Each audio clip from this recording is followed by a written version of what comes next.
ताज़ा तरीन वीडियोस के लिए हमारा चैनल सब्सक्राइब करके बेल आइकॉन प्रेस करें ताकि आपको मिले हर अपडेट सबसे पहले। जनूबी अफ्रीकी कोरोना वायरस के बाद पाकिस्तान में मोहलिक भारतीय वायरस के एक केस की तस्दीक हो गई है। वेरिएंट के बाद भारतीय कोरोना वेरिएंट के एक केस की पाकिस्तान में तस्दीक हुई है।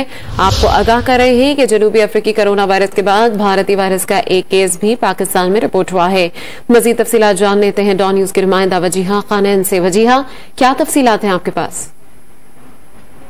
ये बिल्कुल वजारत सेहत ने जो है तस्दीक की है, जिसमें कहा गया है कि भारत का जो कोरोना वायरस है ये इसका वेरिएंट पाकिस्तान जो है वो पहुंच चुका है, जिसका एक केस अभी तक जो है सामने आया, जबकि जनूबी अफ्रीका वेरिएंट के 7 केसेस जो है वो सामने आ चुके हैं, जिसकी वजारत सेहत ने वो तस्दीक की है। और इन सब केसेस की जो है कोरोना वायरस की मई के जो पहले 3 हफ्ते हैं उसमें हासिल नमूनों से वायरस की जो है वो तस्दीक हुई है, जिसके बाद नमूनों की जांच पर कौमी इदारे सेहत में जो है वो की गई है। वायरस की आलमी इकसाम की मौजूदगी है, तमाम जो गाइडलाइंस है उन पर भी सख्ती से अमल दरामद जो है वो किया जाएगा। इसके साथ साथ DHO इस्लामाबाद और उसकी निगरानी का भी डिवीजन जो है वो बना दिया गया है कि उस पर जो है निगरानी करेंगे। जी, बहुत शुक्रिया वजीहा आपका।